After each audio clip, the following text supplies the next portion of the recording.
Greg, are we taking a break from Wonder Woman? We're taking a momentary moment.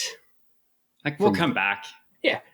We always do. We always do. It's not like we're leaving Wonder Woman forever, but, Wonder Woman finished up with the Ares stuff, and so it felt like a good place. We said we're going to go a little bit further, more through George Perez's first whole storyline, but I feel like we got through the first story arc. Let's just say that. Well, I'm going to say, I am with you on that, but I think it's just more or less like you don't want to see someone get saved because you dislike the character.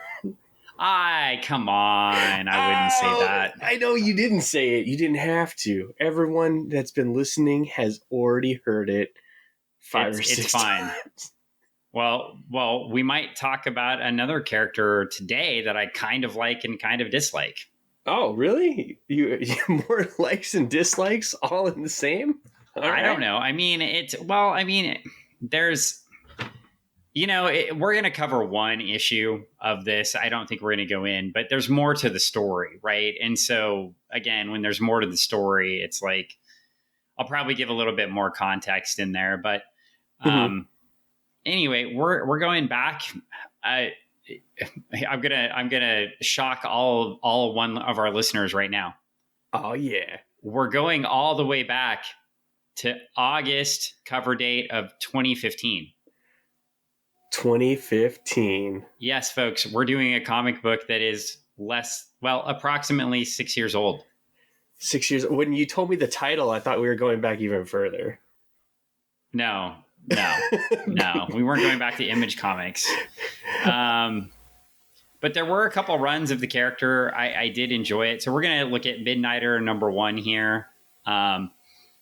By not Joe Orlando. Don't get yourself confused. Okay. But by Steve Orlando and ACO and Fajardo Jr. So there's our team. Okay. And I always assumed it's ACO. I've never gone and researched the artist's actual pronunciation. I've always just said ACO. Do you know any different there? I do not know any different. That's a good question. I wish I had something to go on that was a little more, I don't know, had more information to give you, to feed you on this, but I don't. Yeah. Well, it looks like ACO drew some, it looks like Hugo Petrus Rochelle Rosenberg, known as ACO. Cool. And apparently there's something that you would like. I was looking up a little bit of information on the fly here because I did my research on Steve Orlando last night, and of course not the artist because that's so Dan. And he drew a Nick Fury comic with James Robinson as the writer in 2017. Oh, wow. And the title of, here's why you'll like this. The title of the article is Artist ACO Sterenko's the Hell out of new Nick Fury comic with James Robinson. Nice. And I wouldn't say he Sterenko'd the hell out of this one. No. I guess I can see a little bit of it. Some, but not all. But I like it. I was delighted. I found the art like in the story. I mean, I'll just say, it was a nice jump from what we've been reading. So it was definitely like a definite shift. Yeah, it's a definite shift from. For sure. It's not George Perez. That's for is what sure. You're saying. It's not George Perez, but it's not bad. No, it's darker, it's grimier, and it probably should be for the way the story is written. Yeah. And so we don't have the Authority today. We don't have Midnighter and Apollo. We have just Midnighter. Just Midnighter. And so. Well, before I get kicked off of all media, we have Gay Batman today. What? Gay Batman? A gay Batman. Gay violent Batman. Gay violent Batman. Yeah. And, before you call me a hypocritical old white guy, I'm gay too. So I'm going to call him Gay Batman. And if you don't like it, don't listen. There you go. when you said we were going to read this, I was like, I remember this being something that, in all honesty, in my younger days, I don't think I would have picked up, mainly because of the the oh, I don't know if that's a book I should read, but I'm glad that we've grown so much since. When you say younger, do you mean like late 30s? No, I mean, no, I mean like in when the when the original book series came out, like in the 90s. Sure. Yeah. So, like when the original, like the Image books came out, and you're like, oh, is this, like you're just sitting there like thumbing through books on the stuff, and you're like, oh, this is a little racy, a little edgy, Yeah. And I said the Authority. What I meant was Stormwatch. Stormwatch, To be clear, the Weathermen. I did have the Stormwatch books, though. I had them. A little bit of Wildcat action. I mean, yeah, it was definitely. This is definitely not those like a lot of those books had a lot of. I mean, being ultra violent, other stuff like that, but also just in between the cladness of the costumes and some of the other things. I mean, for a person that was on and off living with grandparents and other stuff like that, yeah. I don't think I want to have a comic book just hanging out, laying around.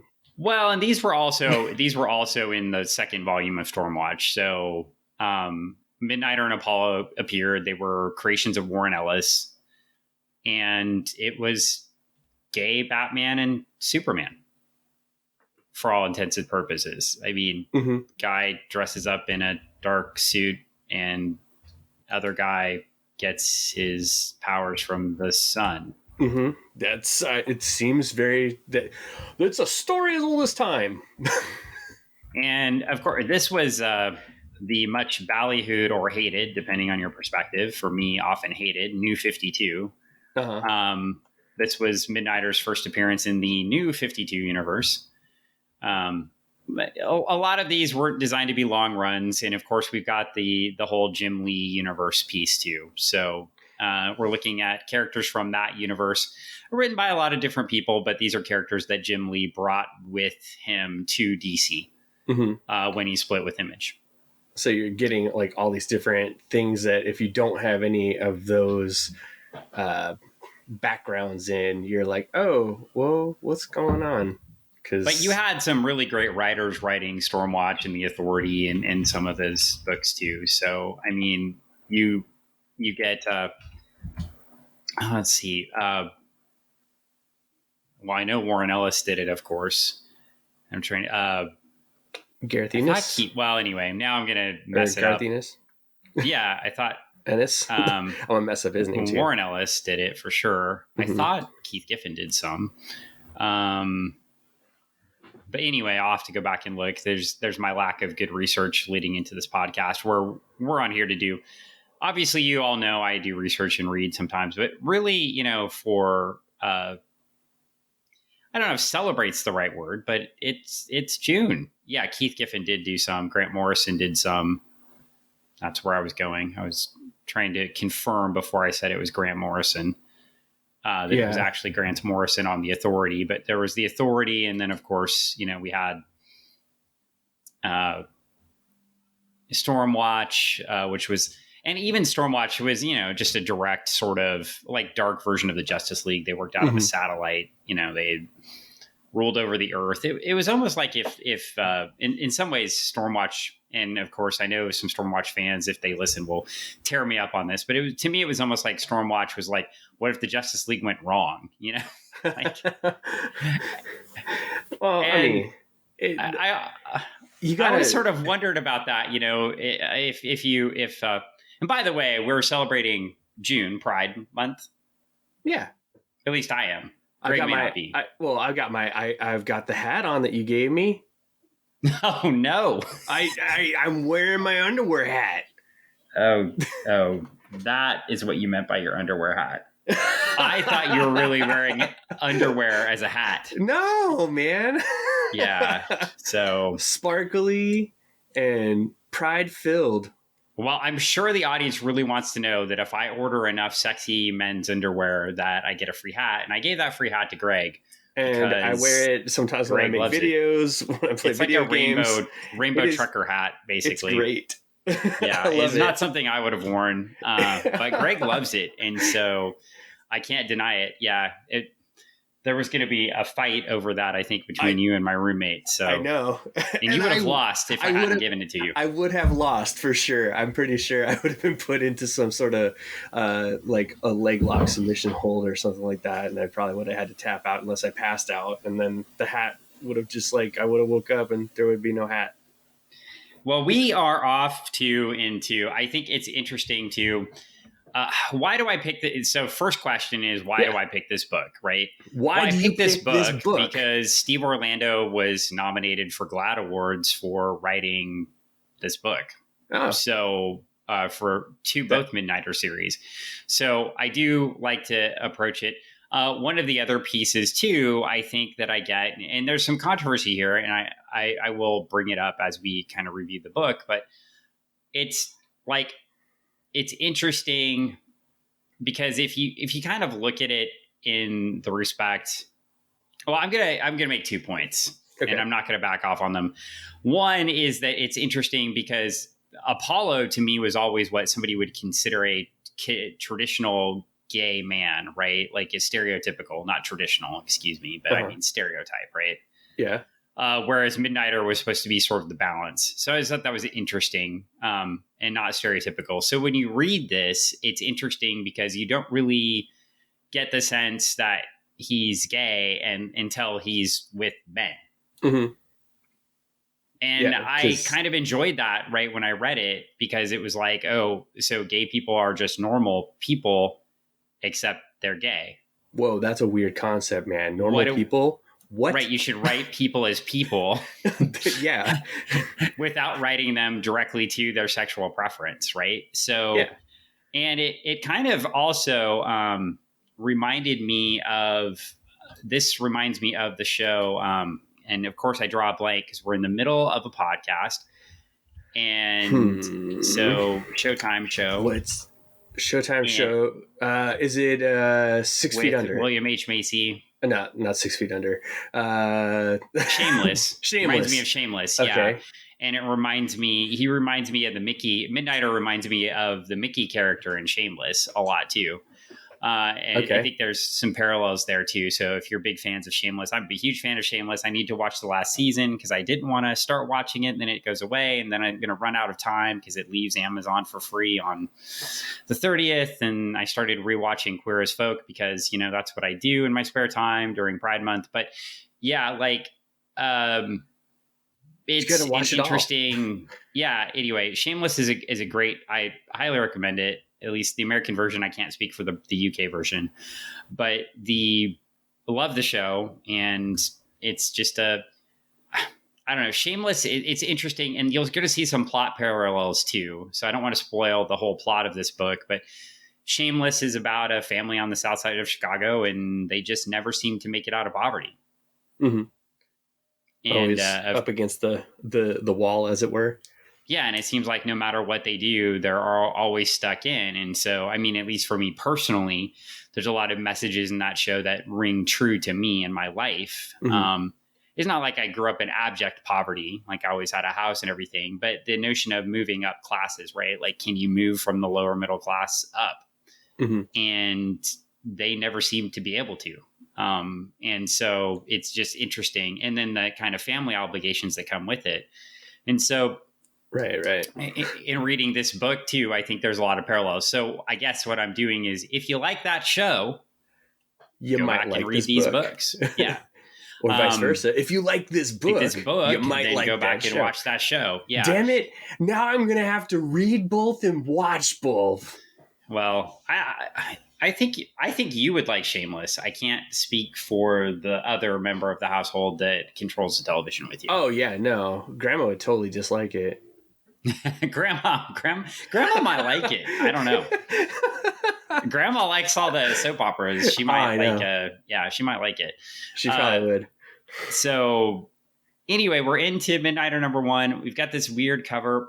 It's interesting because there was a lot going on around these times with Dick Grayson and Spiral. And it's weird that you have sort of the spiral symbols behind.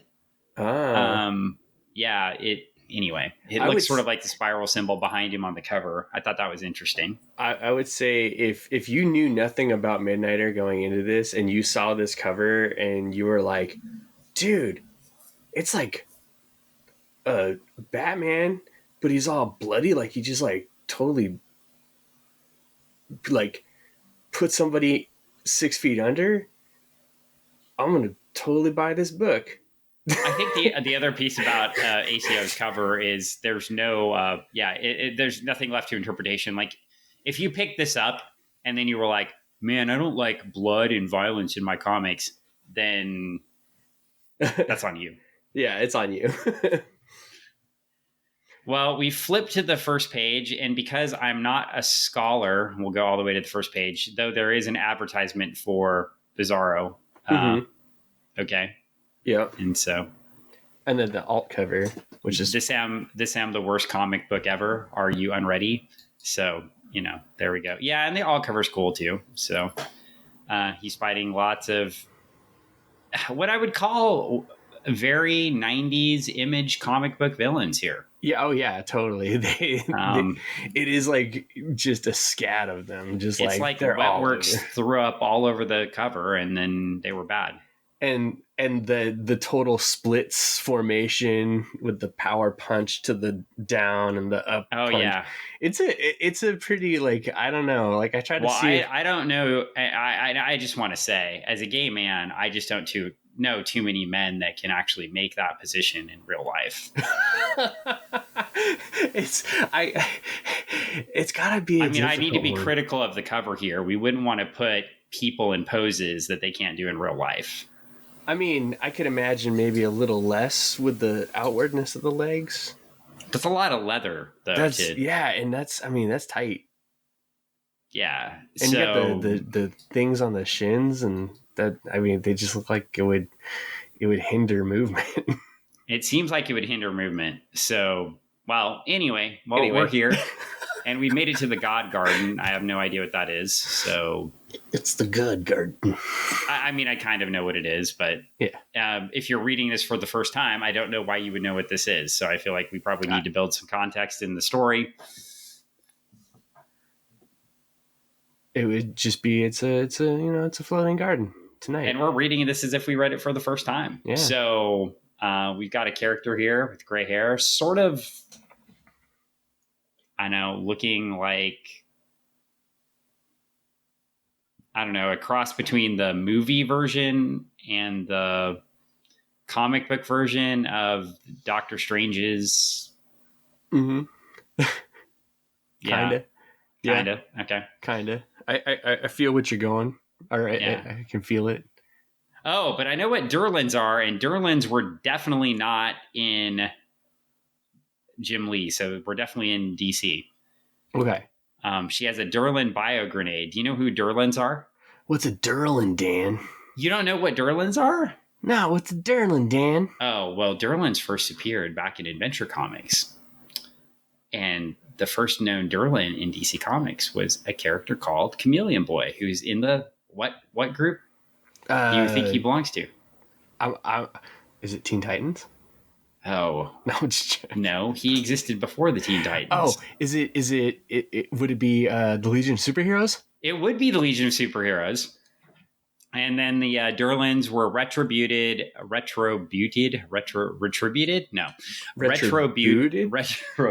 Thank you. Or rebooted. I don't know. Yeah. Anyway, they weren't really rebooted. They were given their 20th century origin came in the series Invasion, written by Keith Giffen. And Keith Giffen, of course, has ties to this universe as well, who as a former writer on The Authority. And so here we are, with the Durlins, and the Durlins were basically the way Giffen and Paul Levitz portrayed them in Legion, and then how Giffen later portrayed them in the 20th century. Very violent race. Their planet was destroyed by nuclear weapons, and then anybody who survived gained through radiation gained the power to shapeshift. So in this case, and some of the cool things they would do is they would like when they were written into the 20th century. This was never shown in the 30th century or the 31st century, which is ironic. But the drones could like form a spaceship. Like a whole bunch of them could get together and make a spaceship, like a bio spaceship. Yeah, kind of sort of like Battlestar Galactica kind of esque. Right? Yeah, it's kind of cool. Battlestar may have stole a little bit from that, which is fine. I like it. I love it when people steal from people. I'm not saying this is a bad thing. So anyway, a little bit on Derlin's here, and we've got the bio grenade, and she says, "Whoever you are, however the hell you got in here, it ends now, or we both die." And he asks for a door. No. And a door appears, and he kicks her in the face, or kicks the grenade. Oh. And then a door. Okay, some doors move around. And they have a nice big fight. And he hits her with something he doesn't know the name of. Maybe I'll call this a neuron nuke, whatever, and knocks this person out. So we've got this person with, all we can see is that they have glasses, and they walk through these kind of teleport through these kind of cool door things. And that's our action sequence. And we have no names of any characters. Is that correct so far? Yes, correct. Okay. Just want to be clear. I don't want to jump the gun on the story. And then we see the woman floating through a door, and she's thrown into space.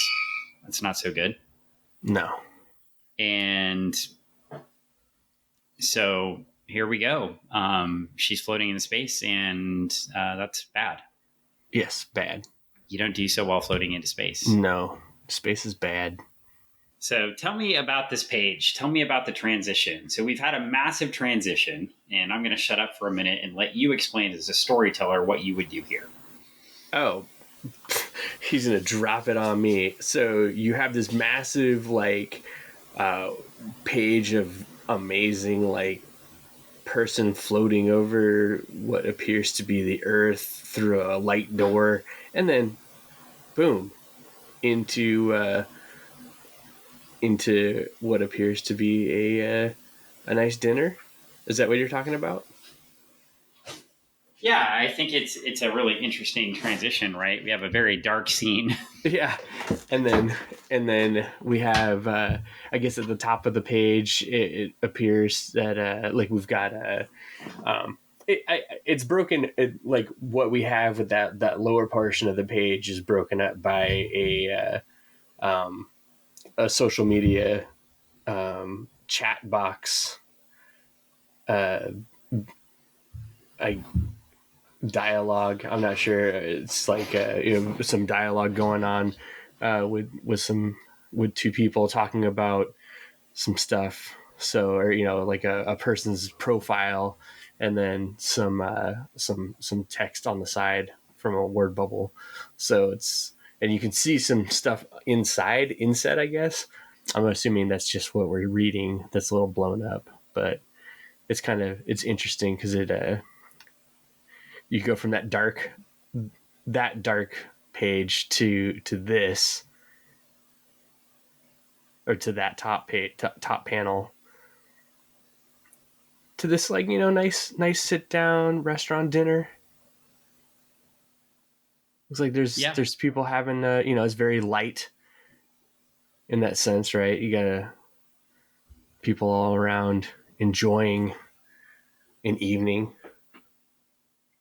Yeah, and it's interesting here. So it's and he's on a dating app, right? Is that what it is? I wasn't sure if it was a dating app or if it was like social media of some sort. Because that's the thing. Like, I don't know what all these things look like. So you don't know what the dating apps look like? I don't, because I'm not. It's fair. Well, I mean, I guess it's generic enough. It could be social media. I've been married for 12 years, 13 years. I mean, I guess it's generic enough that it could be social media, but. So yeah, it looks to me like a Facebook, or like could have been like an old Instagram or Tumblr, or because 2016. So it's like, is it Tumblr? Is it Pinterest? Is it, I don't know what this is, but it just, I mean, like, okay, cool. It's got all the person's likes, dislikes, whatever, So it just looks like somebody popping into somebody's profile and just reading all the stuff that you see on somebody's information on there, more about so and so, to me. But Yeah, and I like the dialogue too. Wait, Midnighter doesn't stand for Mitch, so he's not hiding his identity here.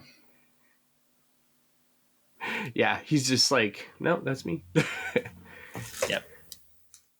And so he's trying to say he's a superhero, and anyway, The honesty, like, that's just in what this person puts out there in their profile is very much like,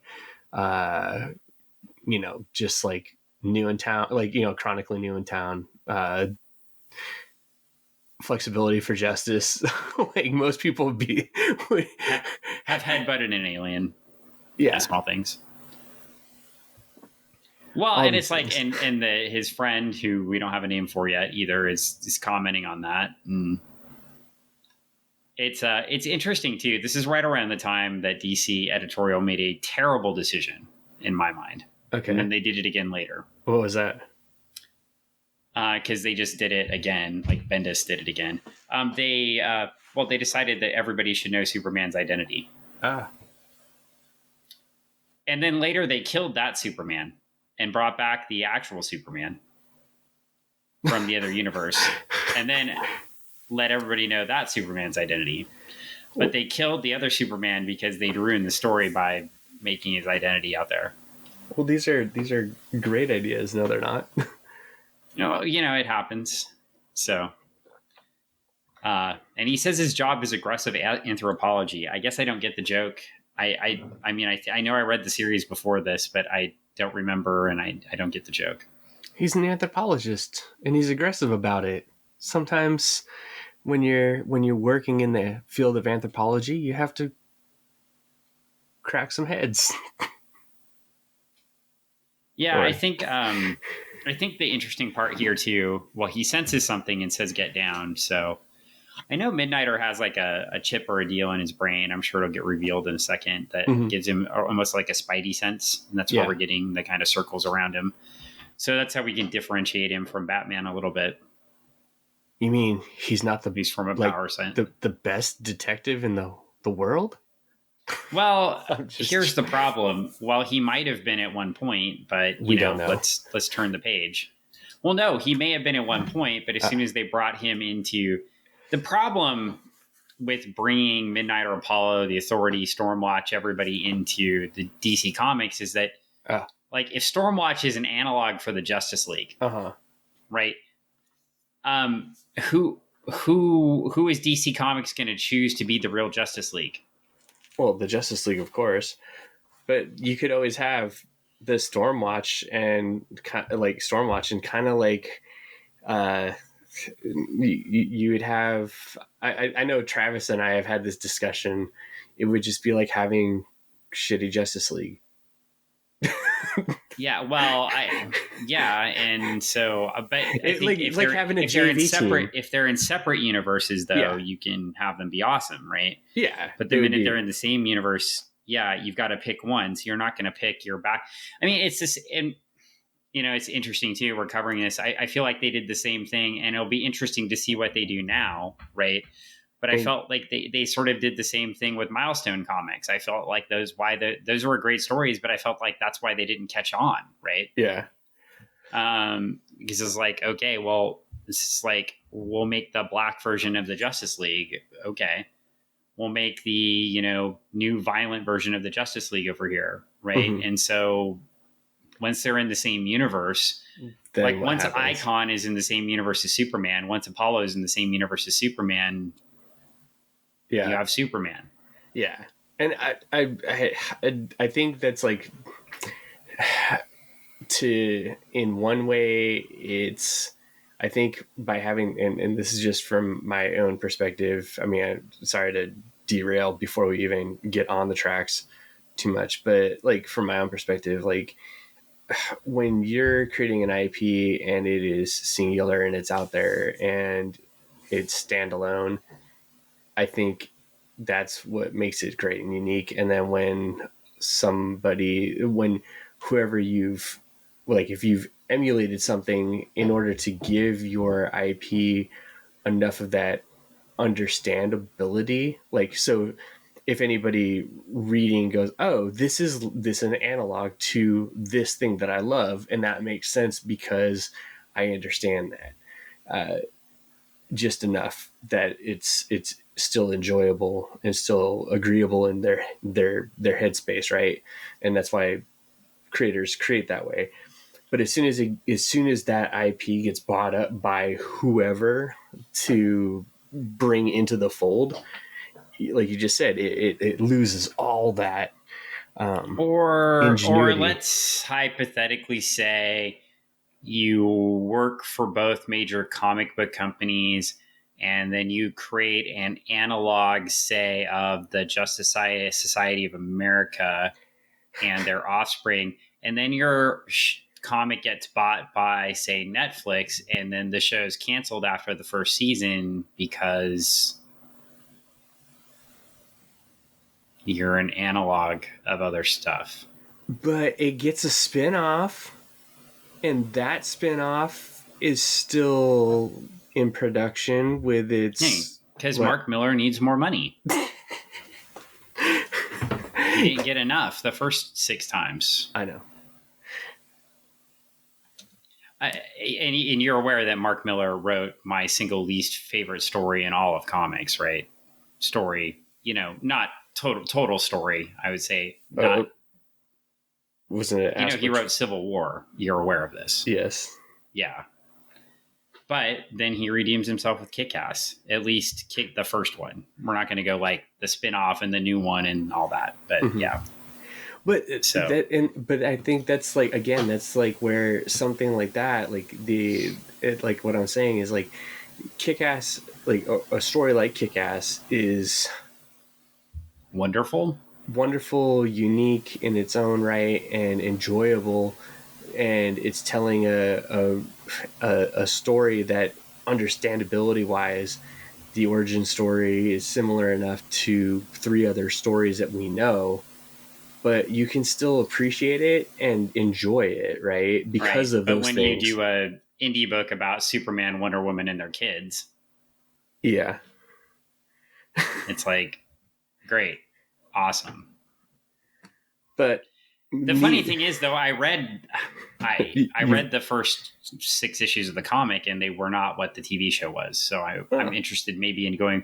The TV show did anything. It made me more interested in going back and reading more of the comic story arcs to figure out what in the world happened after the first 5 issues. Well, I think that's, and not to, again, we've derailed before we even got on the tracks too much, but that's the great thing about having a podcast like this, is where we can find things like that, read and watch and discuss. Well, I think we are going to derail, though, because we're going to flip to the next page, and we've got a group of people. Who are these people? Again. I have no idea, but they're yelling about the country harboring terrorists and blah blah blah, and your social justice is nothing, and because more than treason, because you're harboring terrorists. Medora doesn't recognize the law, and then somebody gets up and says, "No freedom in modern Medora, you filthy pig," and they kill the guy, and he's dead. Mm-hmm. Okay. Yeah, I'm confused because I'm like, I thought they were in Oakland. I don't know what this all is about. I don't know. They just teleported to Oakland. Apparently, Medora separatists hang out in Oakland. I mean, Oakland, the hotbed of harboring terrorism. Yeah, well, I mean, Bay Bridge, that thing is dangerous. I don't know, man. Yeah, well, there is additionally not to. Well, I don't even know how far I want to get in that. I will hold my additionally comment until I see more of the pages of the book.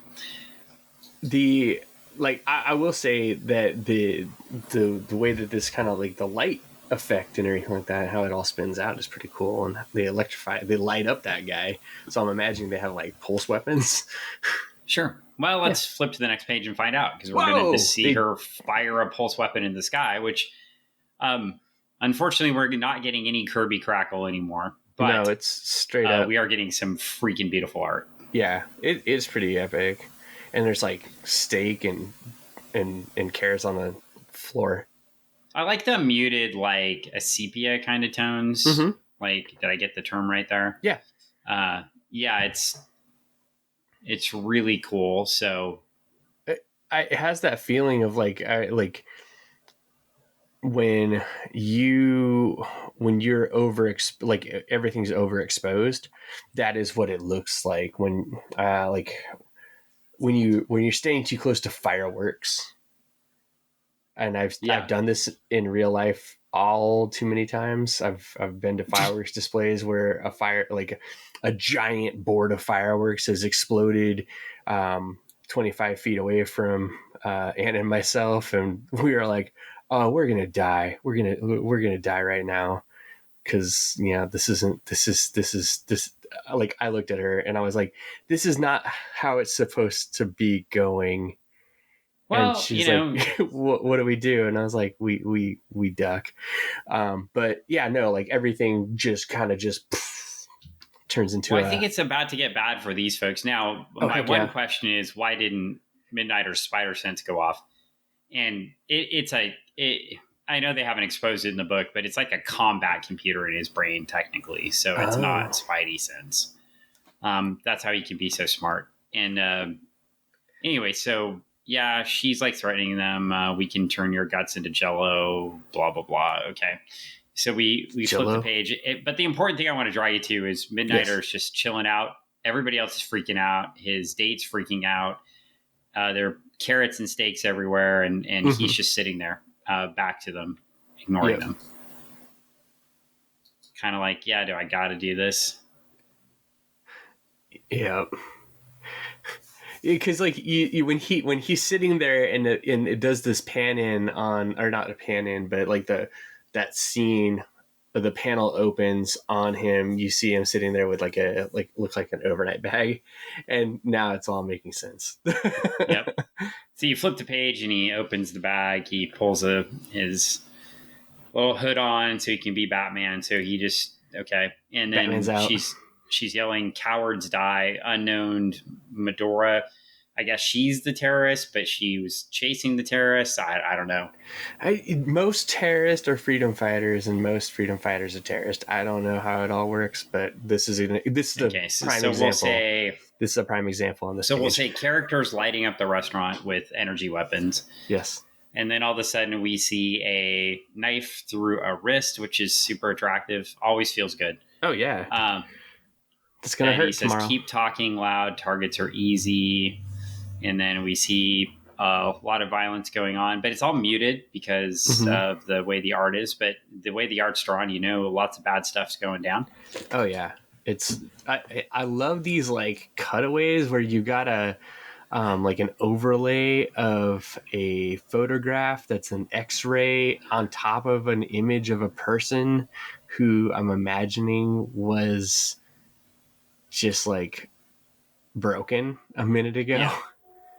Well, and then we get the next page. Medorans, what's your motto? Adorable threats, glass jaws. And so now we just got Midnighter standing in the middle of the room, assessing the situation.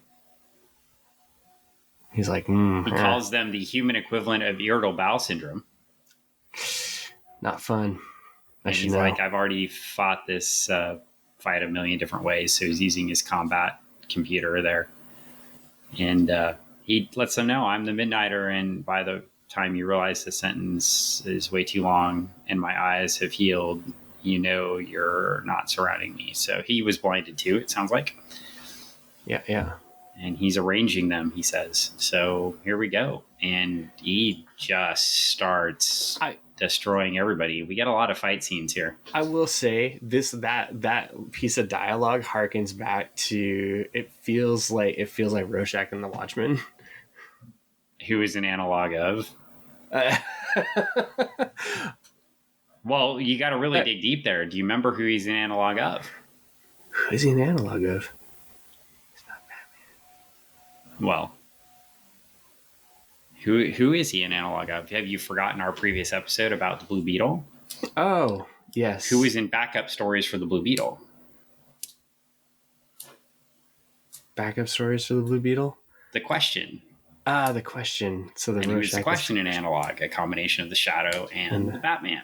Yes. So, you follow the analogs. And of course, because Watchmen has the two Batman analogs, right? Like Yes. you've got the Question, who is like a Batman analog of kind of like the Shadow, the mysticism, the covering the face. And you've got, of course, the Blue Beetle, the Blue Beetle is interesting because it's more of the recreation of the Blue Beetle was Ditko making Bat Spider-Man, right? But it was interesting when you get to Watchmen, because the analog for Blue Beetle ends up being the Owlman, right? Yeah. So, yeah, with this cool or Night Owl, ship, Night Owl, not the Owlman. Yeah, Owlman is Court of Owls, Earth 3 villain. Yeah, different, but yeah. So yeah, it's just interesting. But he has all the gadgets. It's like the Night Owls, got all the gadgets in the ship and everything, right. And then the gritty version is Rorschach. So yeah, we've got a lot of that here. Yeah, you got a lot. You got to definitely. I mean, a lot of characteristics from those. I like it. I'm not. I just felt like when I was reading it, I was like, okay, tasty tidbits, tids and bits. Well, and then the question is Rorschach straight? That is a question. I haven't read the new series yet, so I don't know. I haven't either. But are you aware Tom King just did a Rorschach maxi? I had seen some stuff going out there that he is writing something that I hadn't. It's not something that I was like, I gotta read this. Yeah, well, it's definitely something I've got to read. I'm just waiting to get the whole story, and then for it to be put together in a nice little package of some sort. Well, no, I have them. I have the issues. I just need to pull them out and read them. Well, I have too many comics. Anyway, too many. So we are now. Next page. They decide they're going to liquefy him with their energy weapons. That does not go well for them. No, the fight scene continues. Again, he just destroys them. Yeah, and it's kind of a cool artistic series of how his brain works to think of how to murder people in the most efficient way. Yeah, a kick here, punch. Is it a punch? Is he punch that person in the neck? Is that a neck punch, or what is that? I don't even know.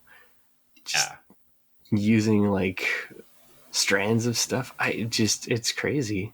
Well, we're to the next page too. He's stabbing things through people's skulls and breaking necks. Okay. Yeah. I mean, it's still so 90s. Yeah. Oh, very. Yeah. It had a very, the overall feel. I was like, oh man. I'm like, what? And it's moving so quick. It's like, yeah. And then you get to the opening credits. Yeah. And now we're to the credits. Okay.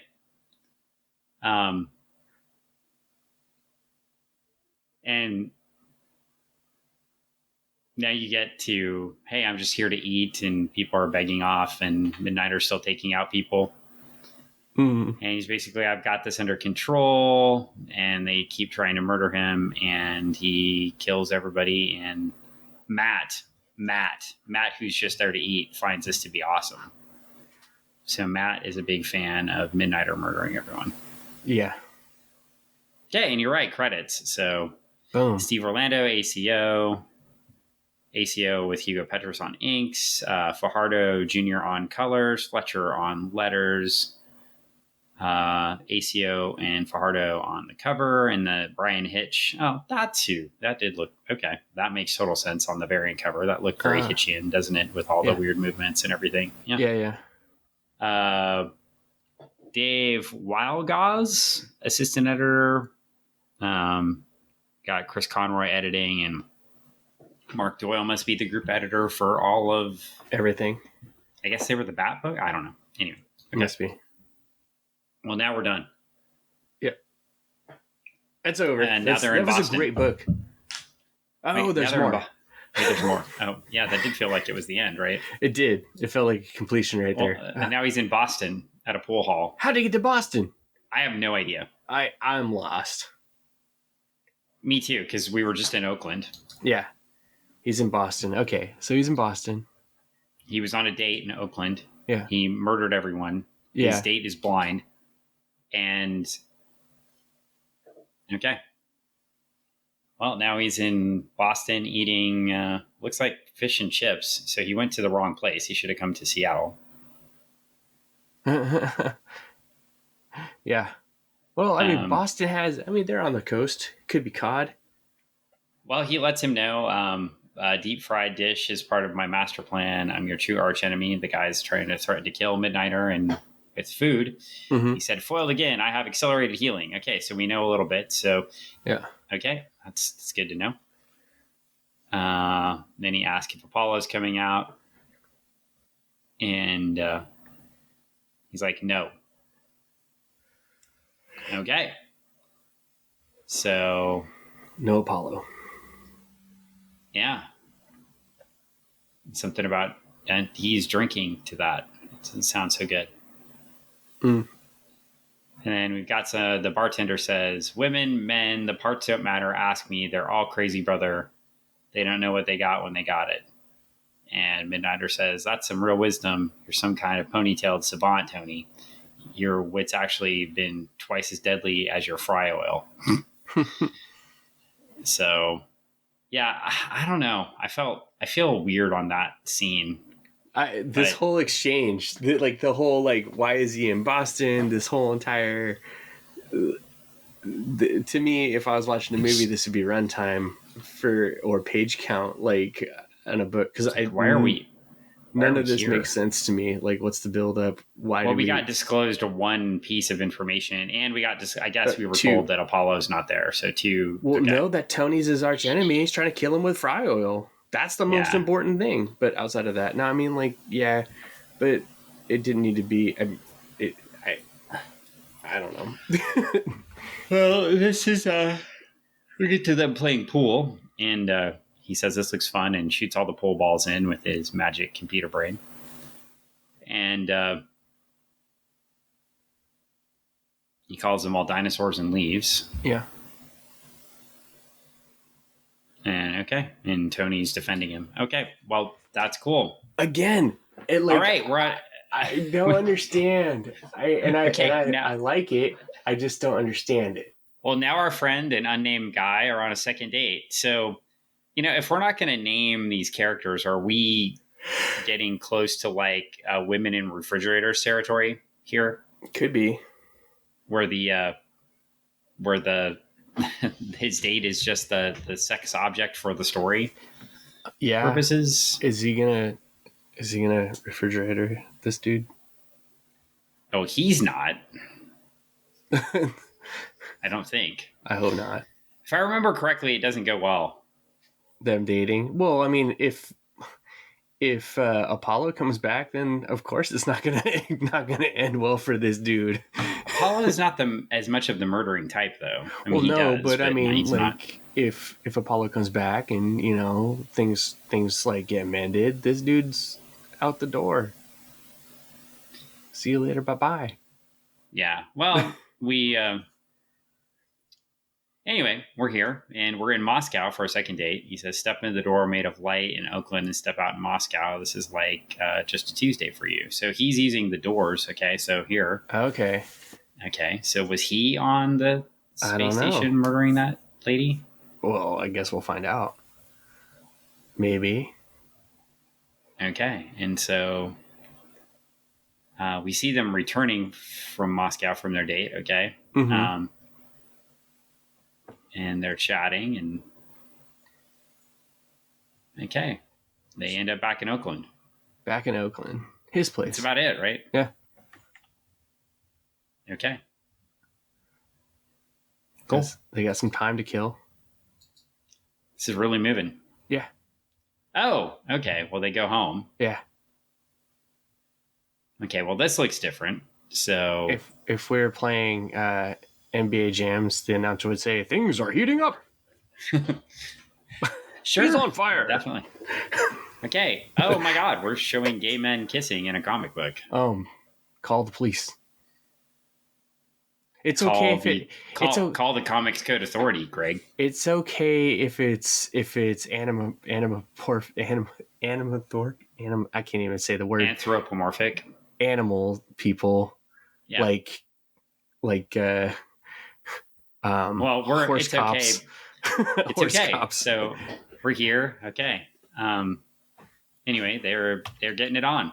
So there we go. And we get a page of them kissing, and that's how sex ends, is kissing. And then we get to next page hours later. Because obviously this is a G-rated book, so we can't go past the kiss, Yeah. All right, so it's 10:55 a.m. apparently. I don't know. Hours later, and though. Midnighter is sleeping on the floor because he's not used to beds. Doesn't like the beds. Okay, cool. He's an interesting guy. He's Midnighter. Oh, we found out the other guy's name is Jason now. Oh, okay. He's got a name. He's not going to end up... He's not random sex object number 1. Yeah. He is Jason. No, you can have a name and end up in a refrigerator still. Yeah, it's... Sorry, Jason. Well, I don't know if Jason... I don't remember if he ends up in a refrigerator. Okay. Well, we'll find out. But it doesn't seem good. Yeah. Well, here we go. Okay, so... Midnighter, he's a fighter. And now they get into some wordplay. Is your actual enhancement cynicism? And he says, no, I'm just well endowed, while he's holding something behind his back, seemingly going after Jason. So I'm not sure what's going on here. He goes over and stabs him in the neck. We had a great 2 dates, but I need something from you. Yeah, that's kind of awkward too, is to stab somebody without their consent. He's like, I know, right? It's like, just go around stabbing people. This is a little nuts. To me.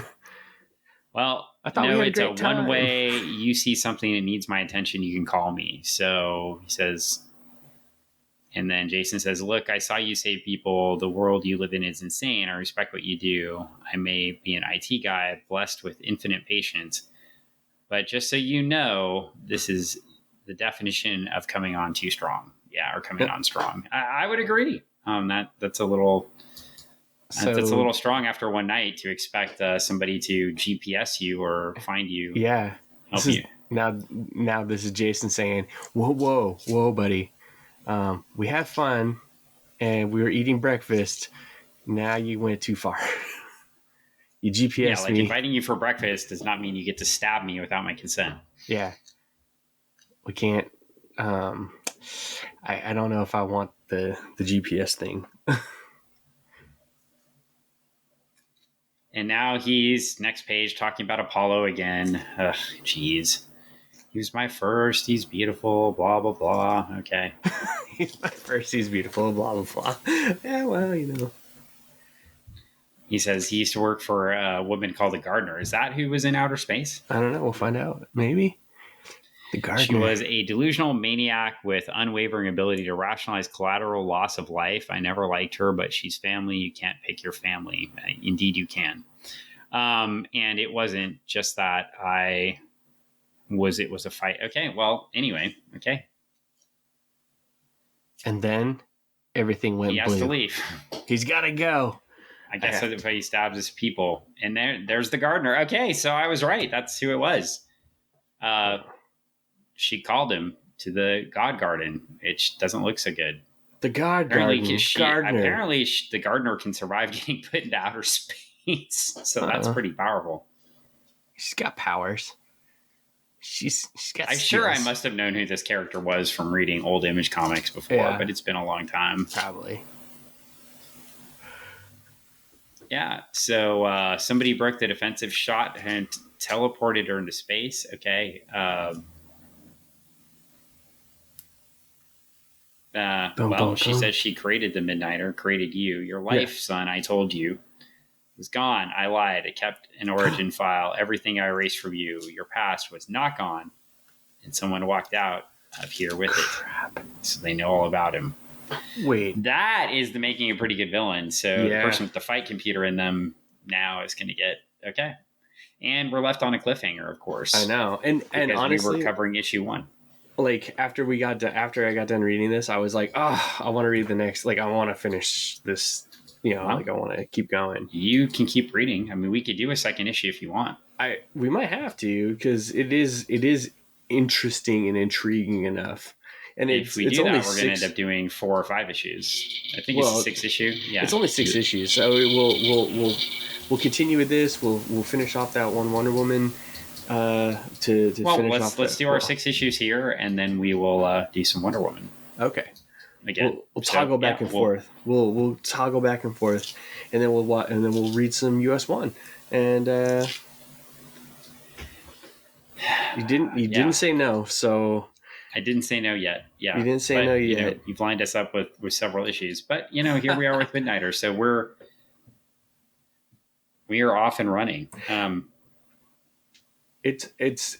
It's very interesting. I like what's going on here. I definitely feel like there's a lot of different stuff that is got me wanting to find out more. Like as somebody who I know about the other stuff, but I don't know about this story, and I want to know about it.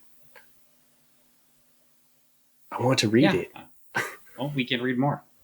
The comic books don't have to end. So Yay. we will do one more of these next canceled. week. We'll do at least one more. How about we just do these until we get bored of them? Well, there's only 6, so we'll probably finish them before we get bored. Maybe. Oh, Dan. Don't say that. I have read all of these.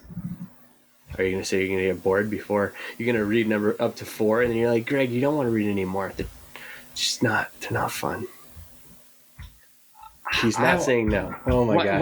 What can I say about this? I'll keep going because I did read the whole series the first time, and it was intriguing. Yes. And I will just say I don't like constant artist switches. Oh, is that something I'm going to be enjoying? Because that is.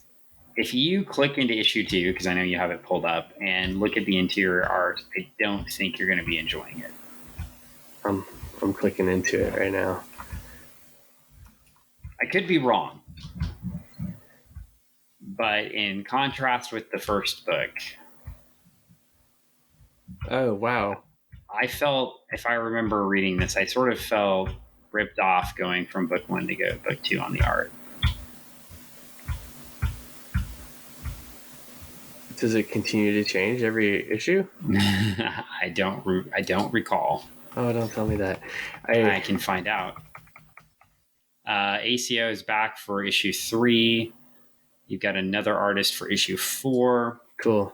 The issue 4 and issue 5 artists are the same, and then you've got ACO back in issue 6. So ACO does 3 of the 6 issues. Okay. So you've got 3 artists in a 6-issue series. Sweet. And I hate it when they do that. But it gives you variety, man.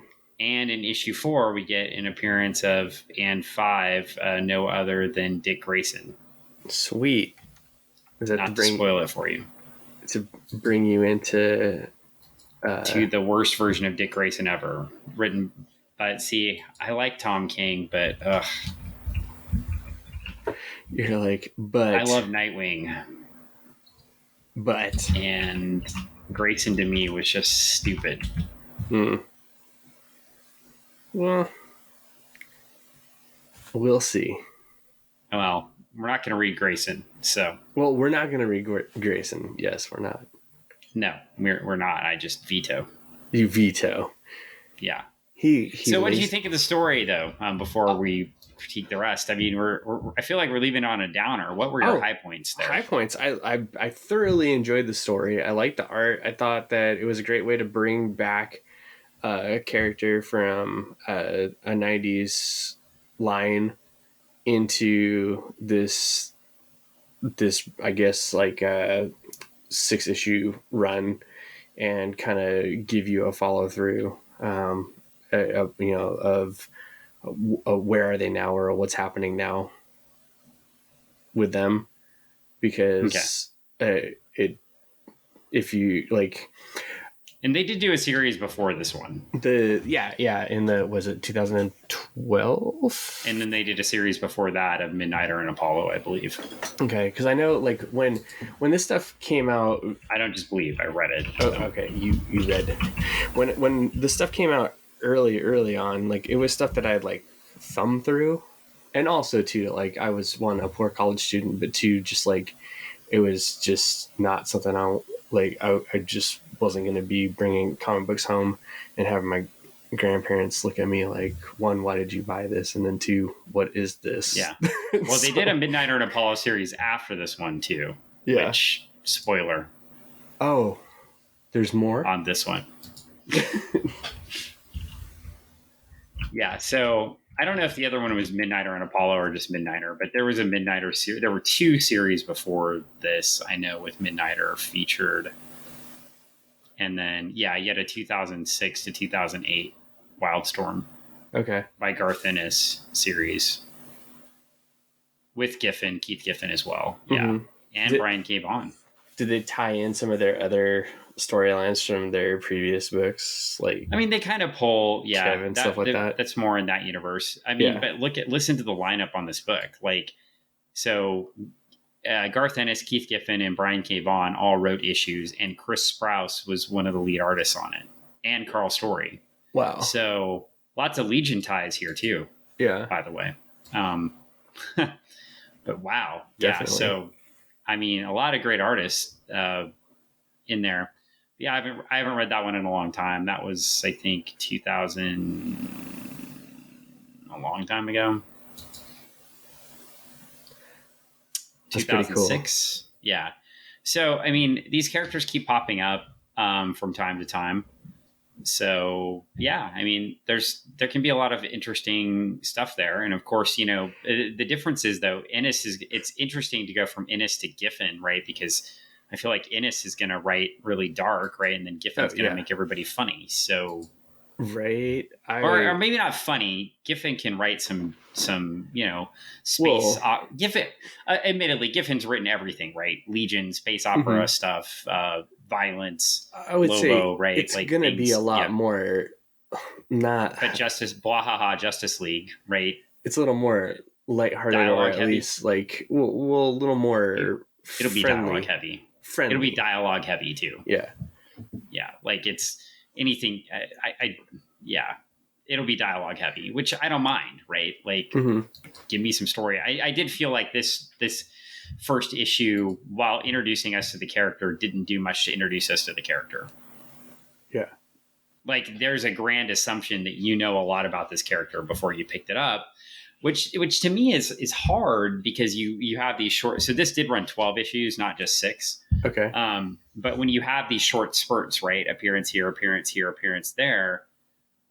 There is some level setting you need to do in the front page of the book. So we do find out that he has like a kind of a computer brain kind of deal. We find out he has a relation to the gardener. We know he formerly dated Apollo. So I guess there was a lot there.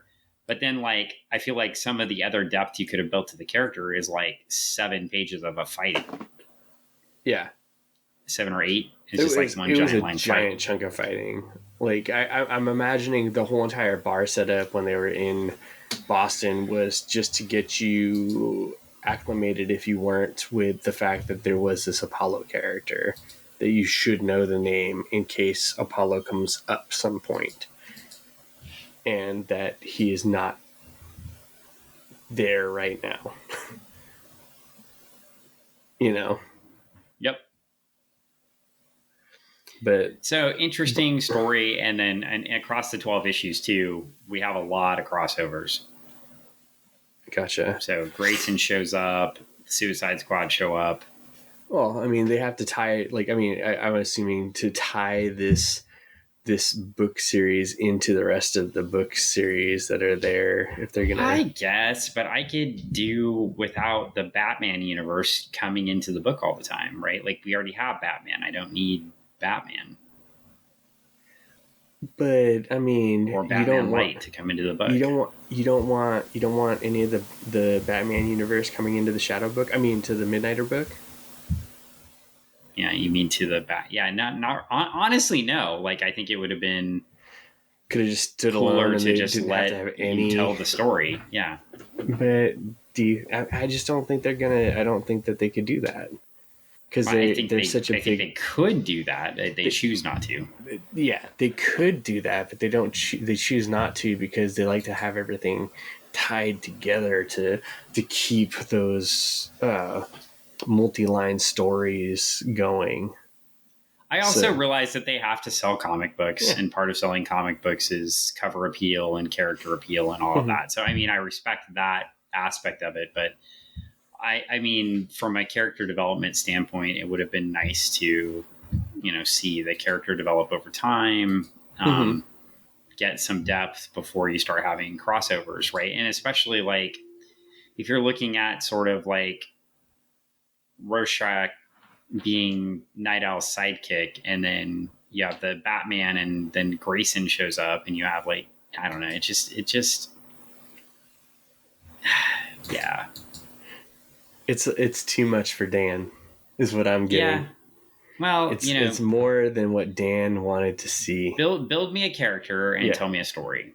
And right. if we're really gonna, like, if we're gonna get like, okay, so nominated for an award because a gay superhero shows up in a book, right? Mm-hmm. Okay, well, I want, again, not upset with the approach of, having a gay person be a person, right? And that their sexuality is just integrated into their personhood. Mm-hmm. I don't mind that piece, but let's actually, have that superhero featured then without all of these pieces extra thrown things. in. Gotcha. Yeah. No, let's build the character first, and then maybe none of these folks show up until after issue 6 or 7, right? Mm-hmm. Maybe we establish a villain or something. Yeah.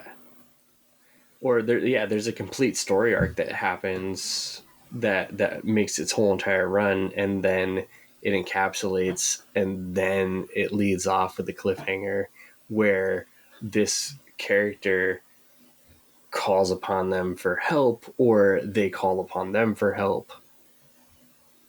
Like, like something, or there's a interaction of some sort, but there doesn't need to be the interaction of all those characters throughout the storyline to muddy it up, because it's almost like a so many cameos and a best of. One, at this point, why do we even? What makes us even root for this guy, right? Yeah. Because you're like, oh, well, I mean, if you're not familiar with the character and all these other people keep showing up, then you're like, oh, well, why do I? Yeah.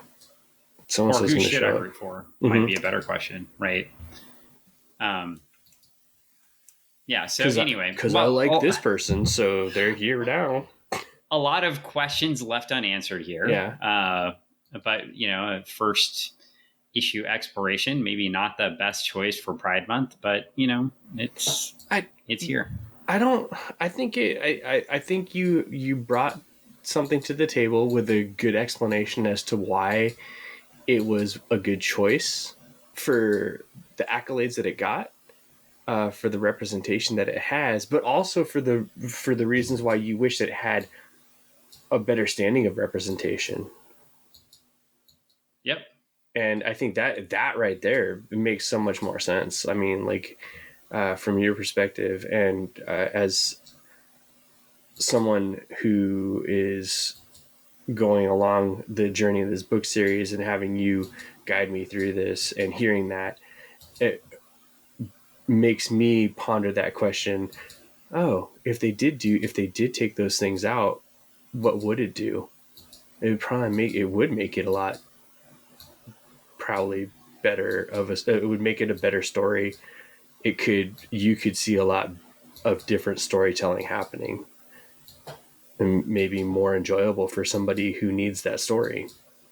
Yeah, no, you make some valid points. Well, we'll see. A little. I shouldn't critique. Writers The, that are right off the award-winning top. writers. You know what though? I mean, they've done they've done their job. They've written the story. They've written other stories, and if they can't take the critique of two friends on a podcast talking with one about listener, with one listener, then well, I don't know. It's a cold world out there, and yeah. Our opinions are just that. They're just opinions. Well, I guess your job then is to read the first. How many issues of this do we want to read? It looks like I'm going to read them all. Oh, you can read them all if you want to. It looks and then like I'm going to talk about them with you in the depth. First story arc goes 3 issues, and then we've got 2 issues with Dick Grayson. So, how far do you want to read in? Want to go for the first 3? We'll see. And if all of a sudden I'm like, I want to go further, then you might have to entertain that. I might have to entertain that. Okay. Well, I would say, listeners, as we decide our show layout on the podcast, which is super professional. So professional. This is how we do it. We'll go through issue 2 and 3. So the next couple weeks, we'll do issue 2, then issue 3, and then maybe back to Wonder Woman for a quick minute. And then hitting up 4, 5, and 6. Making Dan cringe the whole entire time. Maybe. It might happen. I'll reread them. That's fine. I'll reread them. I'll reread them just to see if a story actually happens. If we do, then maybe we'll read something really good like Karate Kid or US 1. Yeah, afterwards, depending on how many people write in or message or whatever saying that. Well, I'll tell you what. What? You put up a poll. Okay, I don't think that's a possibility anymore, but I could try. Okay, you can't put up a poll on Twitter. Oh, I think you can. Facebook, okay. They took that away. Yeah, well, on Twitter, and I want you to put in some options and go ahead and tag the mothership in it. Okay. And why don't you give them these options? Are you ready? Are you writing? Are you writing down? I am not, because I don't have a pen. That's unfortunate. Okay, I do. Okay, go. Here are your options. Are you ready? All right, I'm ready. US 1, High Road Trucking, number 1. Okay. Karate Kid, number 1.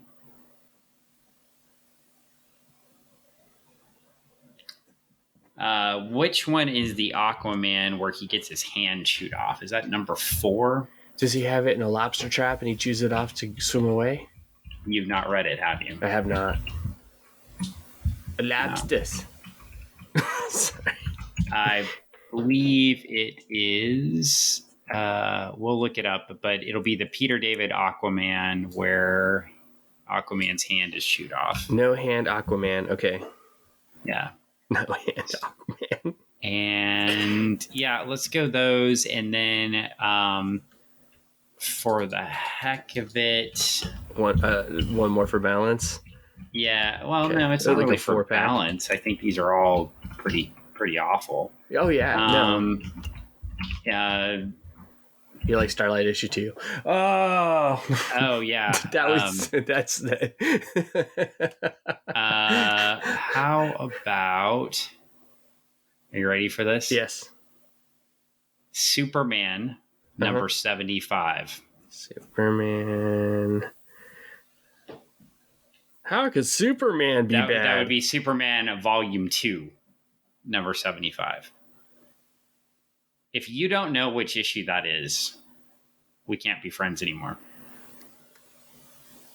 Dan, Are you really gonna hold me to that type of thing where you're gonna be like, we can't be friends if you don't know what Superman Volume 2 I don't know. is? Maybe because I mean, it's the most infamous. It's maybe besides the Spider-Man clone saga, uh, the most infamous issue in all of comics history.